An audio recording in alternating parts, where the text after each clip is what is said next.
Once again, welcome back to my channel mga katropa pips. Ang gagawin po natin ngayon sa video na to, i-configure po natin yung Powerbeam 5EC Gen 2 as access point po mga katropa. Kung baguhan po kayo sa aking channel, please don't forget to click subscribe and bell para ma-notify po kayo sa upcoming pa nating mga video tutorial. Remote config po itong gagawin natin doon sa Masbate City. Ang nag-sponsor po sa atin si Sir Randy Atibagos na taga Masbate.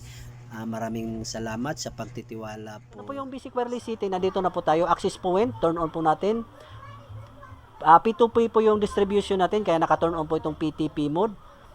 Yung channel bandwidth po natin nilalagay po natin sa pinakamataas muna dahil actual deployment po ito, pwede po tayo magbabago po. Distribute po tayo nito ng P2P natin na around 15.5 kilometers. Dito sa frequency list naman ay turn off muna tayo, disable muna tayo ng frequency. Ibig sabihin naka-auto muna tayo ng frequency. Tapos enter po tayo ng SSID at saka yung WPE ESP key pressured key natin. Ito na po yung SSID natin. Tapos dito naman po sa antenna, lalagay po natin to sa country natin, meron na po tayong Philippines. Dito po sa antenna, lagay po natin ng feed only. Tapos isasagad po natin tong output power ng 14 dBm. Auto adjust po tayo ng distance dahil para mag-adjust po yung mga antenna po natin. Ito na po. Wala na po tayong gagalawin dito sa wireless protection, naka-turn off, sa address naka-turn off.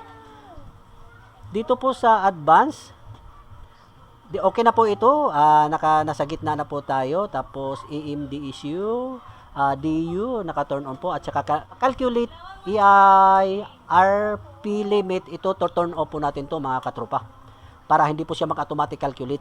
Yan dito. Tapos wala na po tayong gagalawin. Dito po tayo save settings. Hantayin lang po natin magsi-save settings.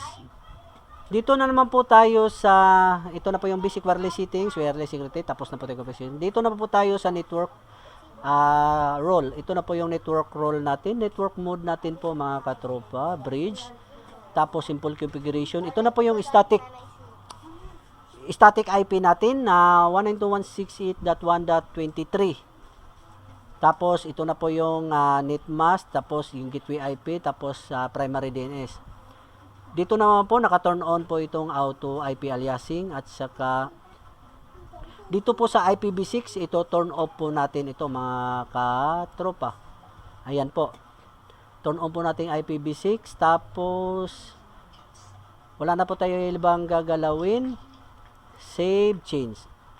Ayan po, successfully save change na po tayo. Dito na po tayo sa services tab. Dito po sa services tab, ito po HTTPS naka-turn on. Tapos dito sa ECC server, password authentication naka-turn on dahil lalagay po tayo ng password. Okay, dito sa remote lab naka-turn on po. Dito po sa discovery naka-turn on. Tapos dito po sa CDP dapat po naka-turn on. Okay?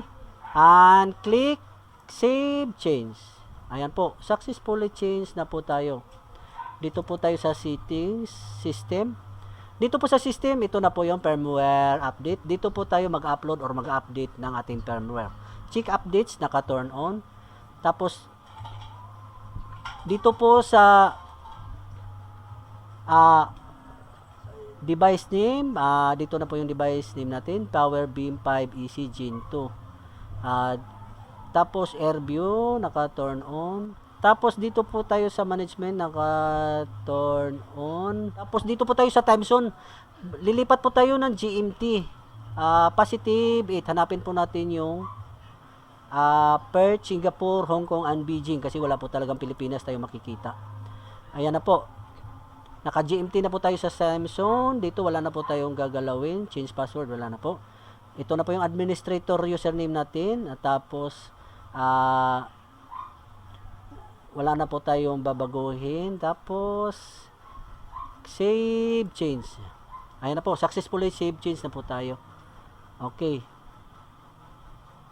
Ngayon dito naman tayo sa tools. Nandito po nakikita natin yung discovery, alignment, trace route, site survey. Dito po lalabas sa site survey mga naka broadcast. Ayan po, naka broadcast. PLDT home, naka-broadcast po, di ba?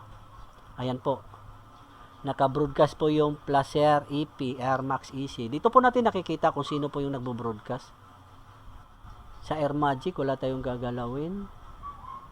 Balik tayo sa dashboard, tingnan natin. Ito na po yung sa dashboard natin. Dito na po yung configuration natin, yung wireless mode EP, point to point. Tapos, naka-LAN speed po tayo ng 100 full. Okay. Balikan naman natin yung wireless. Ito na po, point-to-point mode. Tapos, wala na tayong gagalawin. Isa po tayo dito sa configuration natin ng access point. Isunod na po natin yung configuration, yung station. Maraming salamat sa panonood. Sana may kunting idea naman tayong na-share sa inyo mga katropa. Ang susunod po nating video, yung configuration po natin ng station.